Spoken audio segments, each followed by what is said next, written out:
So, I remember sitting down and thinking about stories that might be of possible interest, and I made a list of subjects that I was interested in.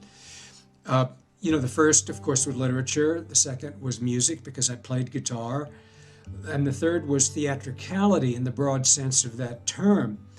And somehow I knew that I would have to come up with a person who embraced all of those things. And the person who immediately popped into my head was Bob Dylan. And we were in Mannheim where my Oma lived, and we were walking down the street one day, and there was a fence plastered with Bob Dylan in concert posters. This is how the advertising was then. There was no internet, or there were probably some fanzines that I was too young to know about.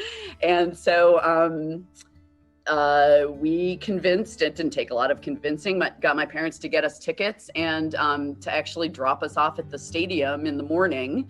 So we were among the first people in line. And it's funny, I don't remember it like this, but I was talking to my brother about the day a few years ago, and according to him, it was all me who wanted to be in the front row. And I don't even know why. I sort of knew Bob Dylan and I wanted to see him because I liked what I heard, but I didn't have some super fandom about him at that point. But something just needed to be in the front row. And so it was a giant hockey stadium, and I'll remember they let us in.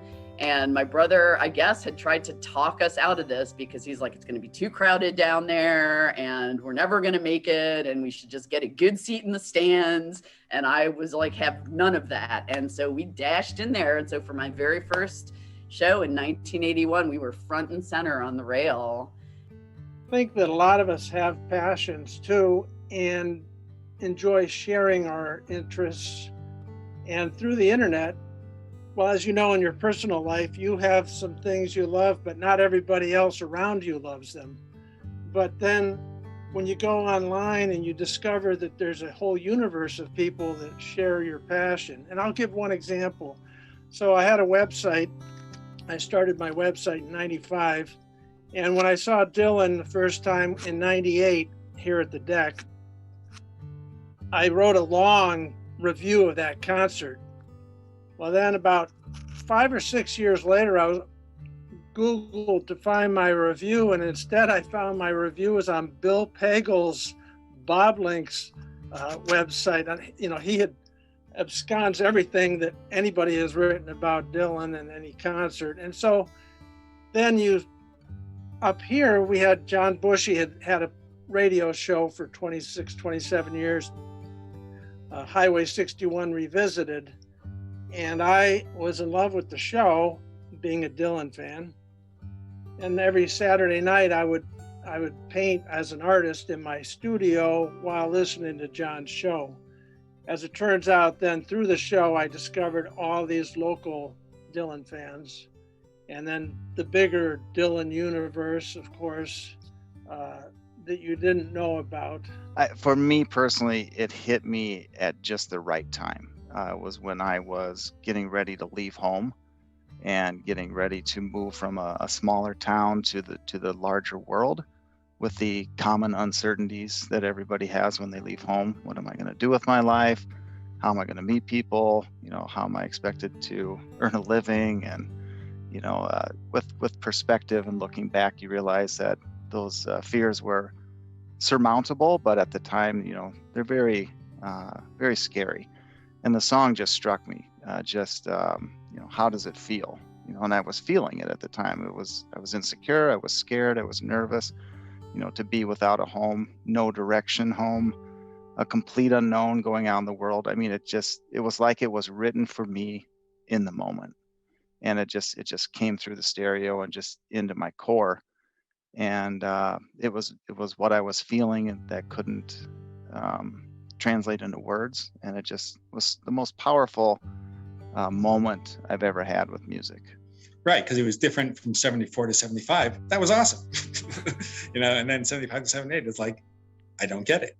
And it just seemed Bob Dylan was part of the counterculture, and he was the spokesman for a generation. I'm saying in quotes for those listening on audio. That it seemed like he sold out, which is he gets accused of periodically, and if he was going to sell out, it was a very bizarre way to sell out. Yeah, that's something that I think we're all as humans drawn to things that are true and things that are beautiful. And when you have someone like Bob that really understands that, like really gets,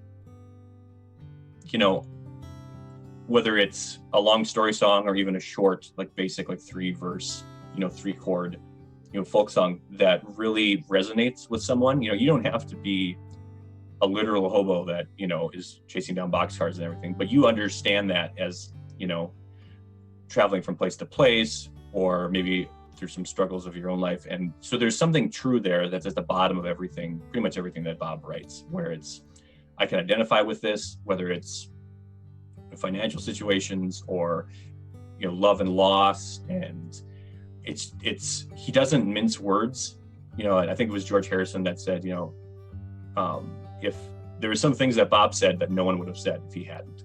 Mm-hmm. And that was like, there's not many people you can say that about, but Bob is definitely one of those where it's, I'm a huge fan of C.S. Lewis too. And he has this quote about, like, when you become friends with someone, he says, it's basically so you saying to someone else, oh, you too? I thought I was the only one, and so you're like, oh, here's a spirit that understands what I'm going through in some sense or another. And I think Bob does that with a lot of people.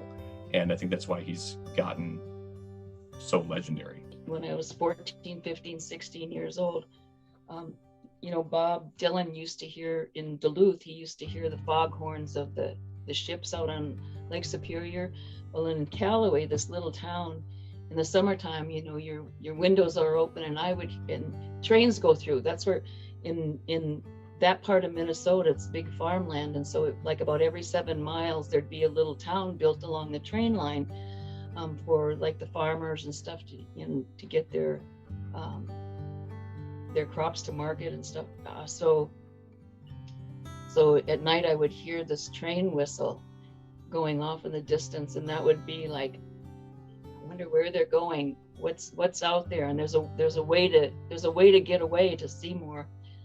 So, when I listened to Like a Rolling Stone, and I think it was not when I was 13, but when I was a little bit older, and I was, because it talks about Miss Lonely, and yeah, you just go to school and get juiced in it. And at that time, my friends and I were doing a lot of drinking, even though we were like 15, 16, 17. But, and this was about the time where I knew I was going to be leaving home to go to college.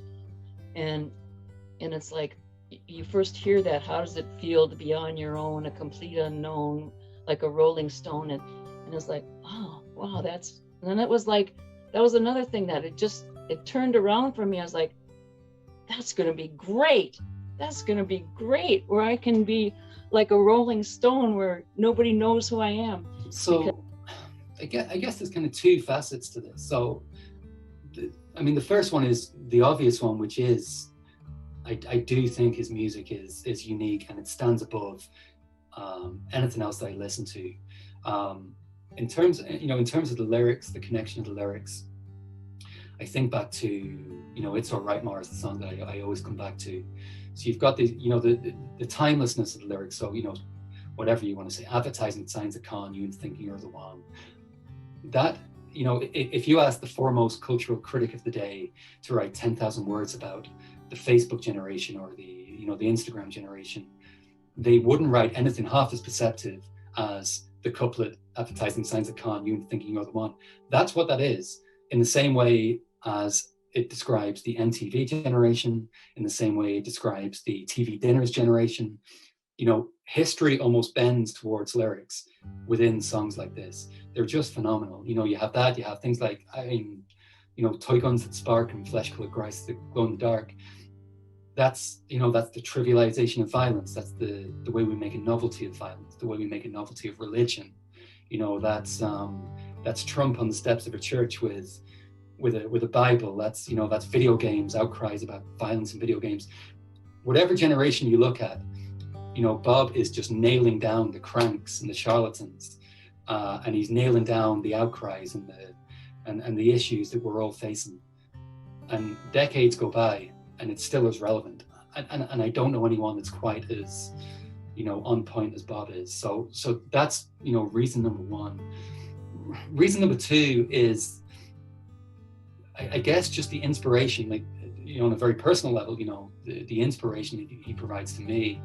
As I kind of said at the start, I've kind of got into writing and just being kind of more creative as I've got older. And it's really Bob that's kind of opened that up. Not only in terms of just like listening to him and going, the creative pursuits are a fascinating thing and you should do it yourself. But just the idea of, here's maybe one of the greatest creative artists in world history, and he's refusing to rest on his laurels. He's 79 years old and he's still exploring and he's still creating, and he views his life as this odyssey. He's not busy being born, he's busy dying. And the line I said to you, my parents warned me not to waste my years. I've still got that advice oozing out of my ears. I mean, we think of Bob as this opaque, mysterious character, but it's actually all there. He's saying it. It's like, guys, you've got to get on with it. Make the most of your lives. Great. I mean, I've been to places in the US and in Europe that I would never go to. San Remo, I'd never gone to San Remo. Even Pisa, maybe I'd have gone to see the tower, I don't know. But, Slovenia, Ljubljana, Slovenia. I'd never been to Ljubljana, Slovenia, but I found my way there one night. So yeah, you do see a whole bunch of different places that you would never travel to. Taormina in Italy, I wouldn't have known anything about. The most beautiful venue I've ever seen in my life. Unbelievable. Down there in Sicily? It's a Greek amphitheater that was updated by the Romans, and it sits on the side of a hill in the southern part of Sicily. And the night Bob played there, Mount Etna was erupting behind the auditorium.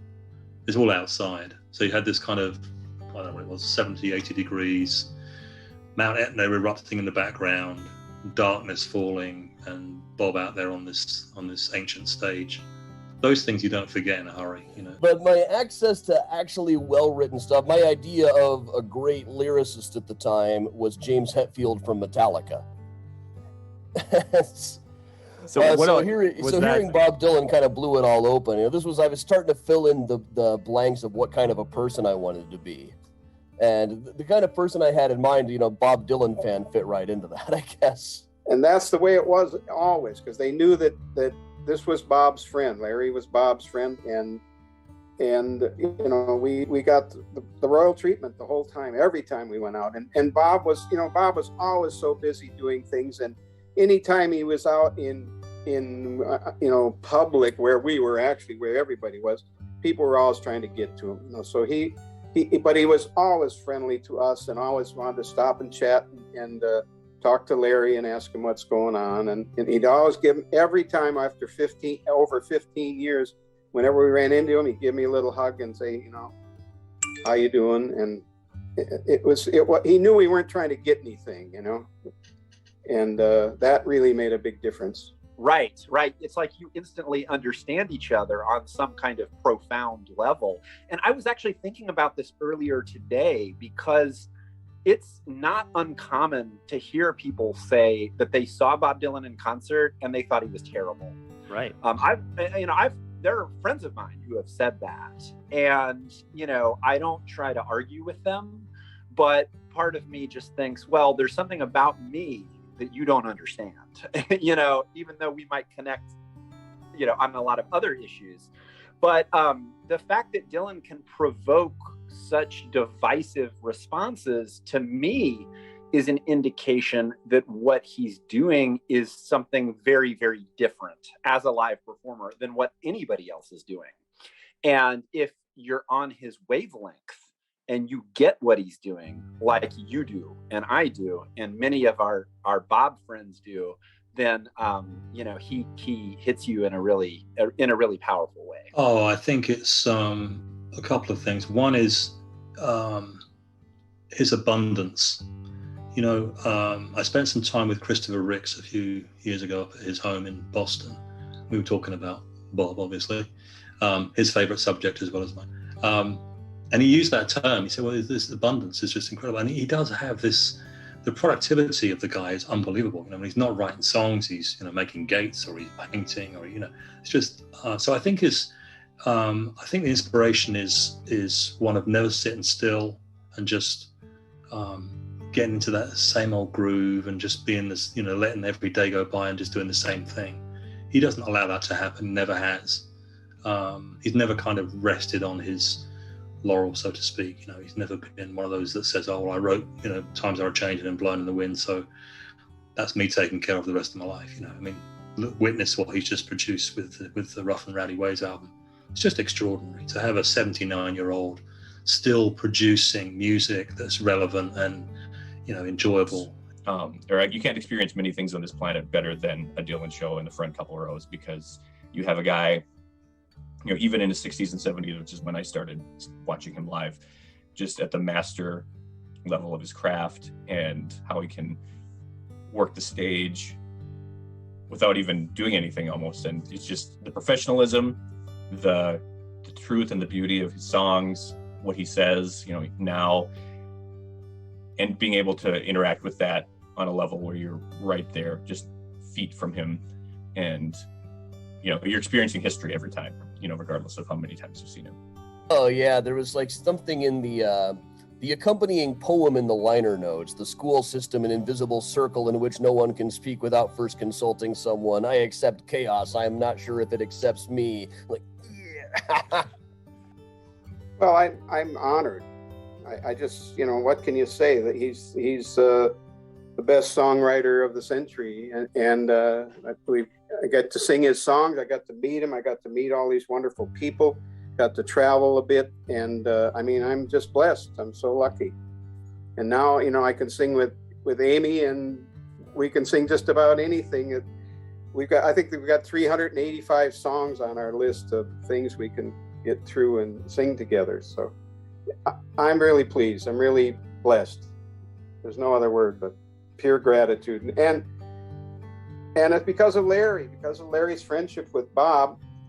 In fact, Dick Cohn tells a nice story when he talks about that. He says, I always carry a picture in my wallet of two guys. He says, the one in the picture is the most incredible person I've ever met in my life. And the guy standing next to him is Bob Dylan. I thought that was really nice tribute to Larry, because none of it would have happened without him, and we're just blessed. I just feel blessed. All of us that got to travel with him. It wasn't just me. There were several people I couldn't go, so somebody else would go, and it was just, what can you say? Total blessing. So I listened to Jesse's podcast last week, and there were so many things in there that kind of resonated with me. Even to that point, I'd say 2 or 3 of the 14 shows that I've been to have been with other people.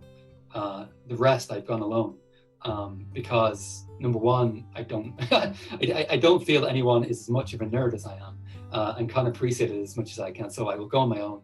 And so I don't have to worry about going, oh, are you okay? Do you want me to go and get you a drink? Are you okay? Blah, blah, blah. Because I know that the majority of people will go and go, what the hell's this? Why is he not singing his famous song? Why is he grumbling? Blah, blah, blah, blah. And so after having done that the first couple of times, I've gone, you know what? I'm just going to go on my own. I'm going to enjoy it myself. And you maybe speak to a couple of people at the show. You maybe just chat to someone at the bar, that kind of thing. But I've never had that shared experience live at the show. I've only ever had that kind of experience afterwards when I've gone online, or I've gone on Twitter, or like someone like this, where I've gone, oh, blah, blah, blah, did you go to this? And yeah, blah, blah. So it's interesting how that facilitates something that otherwise I wouldn't do. So yeah, it's a great thing, I think. Real time. It's hard to explain to people because it's not improvisation. It's not like when you hear about rock performers who improvise, you think of jam bands, you know, with long instrumental passages where they're noodling around. And Dylan's not like that. I mean, the structure is there, but within that structure, he's doing so many things that are unique to, you know, to every performance, and that's why you go back again and again. Because when I started listening to the lyrics, I was just thinking some of those songs he's kind of describing what it must be like for people that are in a hard place, you know, and I'm thinking, well, that's helpful because it might let people know they're not alone, you know, even if it's like he didn't have any answers or something, just like some, you know, he's like, I turned my face to the wall, or, you know, some of those lyrics are pretty tough, but it's not that it's a downer. It's just that he shines a light on all different kinds of things that humans encounter in their lives. And another one of the things that I like about him is, one time I when I go up to Hibbing to walk up there among the trees, I was getting out of the car and the wind was blowing and a song was playing, was Huck's tune, and he's singing, nature's voice makes my heart rejoice, play me the wild song of the wind. And I was just like, that's it. And I was thinking of this, if he had just said, nature's voice makes my heart rejoice, play me the song of the wind, but he added that wild song of the wind, and it brings you back to when you're a child, and that wildness of the wind just makes you happy in a way, you know, when things are moving. So I think that's part of him, you know, he can do that with his voice and his lyrics, and you know, just getting people to think about things too. There's also, let's see, other big nights. The night we all almost got electrocuted on the rail in Georgia. There was this huge lightning storm. They tried to evacuate everybody. And this guy came out and said, you all need to leave. We're standing up there on the metal rail. But, you know, I had my rail spot. And the ticket said rain or shine. So we all started chanting, rain or shine, rain or shine. It's my best concert moment. I finally got good seats. And it was, for me, it was a step because I'd already seen him a few weeks earlier. And then a friend of mine said, well, you know, he's playing, and I think we went to Mankato. And then the week later he was in Davenport. And I'm like, well, you know, I just saw him, but, you know, maybe I could go see him again because it was so good. And so I, you know, was feeling a little bit like, you know, am I developing a bad habit here? Just, am I going to be, you know, quitting everything and traveling with him, which in hindsight I should have done, but I didn't. But yeah, we had good seats, and he starts in Shelter from the Storm, which another great song, and you know, one I'd not heard before. So I was just staring at him the whole time. And then, yeah, he came in a little hilltop village, and he just looked right at me and just sang the line. And it did just freeze me. And I just remember I don't know, like a tractor beam or something. I was just sitting there and singing. And then he just, you know, breaks eye contact and probably looked at somebody else and gave them the same effect. And what I remember about it was revisiting that feeling then when he accepted his Grammy Award.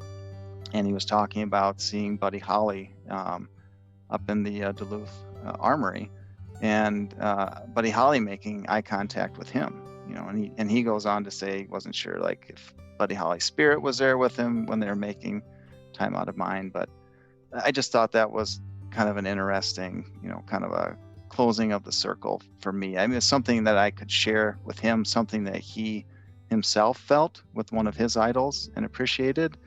And it, you know, it made me feel good to know that, you know, for him, you know, he felt that as a kid when he was my age, and then he grew up, fulfilled his dream, and now he's inspiring other people and doing that. So who knows, maybe someday I'll find out that I looked at somebody and it made a difference in their world too. We'll see. Yeah, I mean, I have bumped into Bob. You know, we haven't had a conversation as such. I mean, you know, I did ask him one night if he would play Ring Them Bells. It was in Paris, and it was just a brief, like, you know, passing. And he said, oh, you like that song? And I said, yeah, I really love that song. I said, will you play it tonight? Yeah, maybe I will.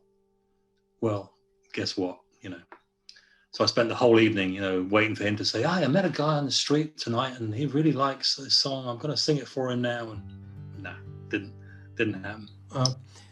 I think that he does the combination of being a great writer and a performer, particularly with music, because music touches parts of the brain that are particularly resonant and possibly addictive. It's that, and I think I realized when I was writing my book, Positively Main Street, that one of the reasons I focused upon myself in the book is that I was a typical fan, and I realized that I was not only a typical fan, but I was an hysterical fan, and that there was a certain pathology to being that obsessed with somebody. It was narcissistic in the sense that I needed somebody else to complete me. And I think that's a huge part of any kind of fandom, is that you so identify with this person that you idolize that you forget who you are, you devalue who you are, and you look to the other person to legitimize your existence. It was the song that really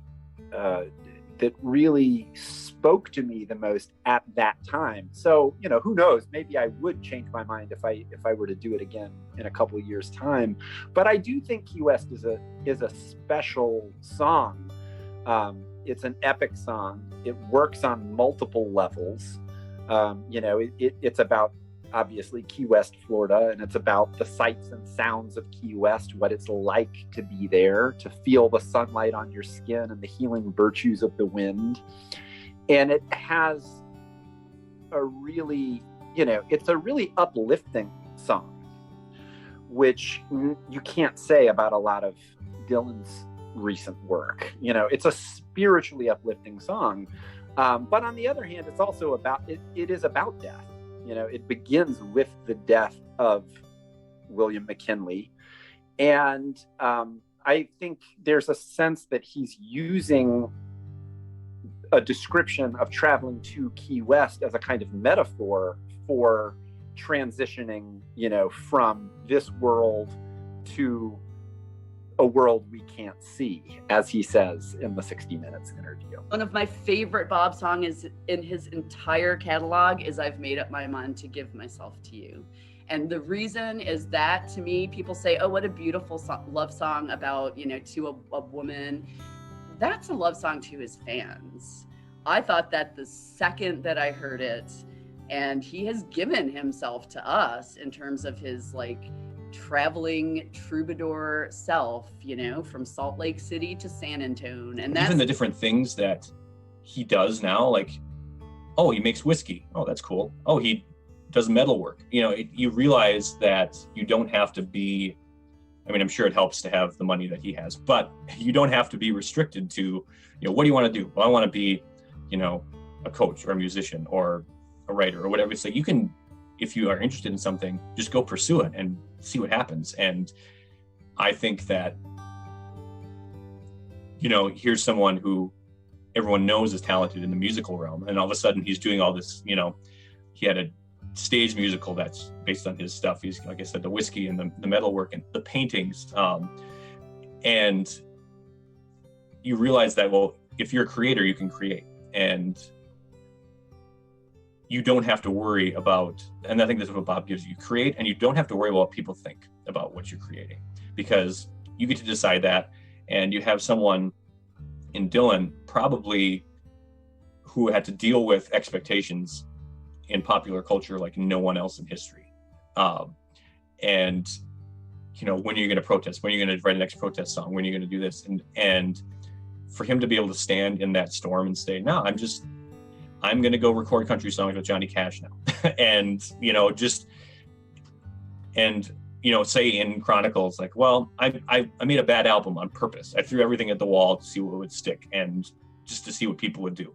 And just stuff like that made me able to look at my life and say, okay, I'm going to do this. And I don't care if no one likes it. I created it, or I talk to someone about this subject, or I watch this movie, and I don't care if people like it or not, because that doesn't give me my value, and that doesn't really impact my life, really, what people think about what I'm doing. And most of the time, you realize like how many people haven't followed the standard road that we're supposed to go on, and most of the time those people end up doing really good things. And so I think that Bob was the first person that I really realized that with, was you don't have to be typical, you don't have to be average, you don't have to follow along with what everybody thinks. You just see where your passion takes you and see where your creative talent takes you, and then go from there. They said, well, we'll cut those guys short and you guys can come out and play, 2 or 3 or 4 songs, So, we were so excited, of course. And so we rehearsed. He says, I'll send Tony over to the house to play bass for you guys, Tony Garnier. And so he came over and rehearsed the songs that we were going to do. And we went to the venue. I remember the backstage at the Orpheum. And I walked in the back door.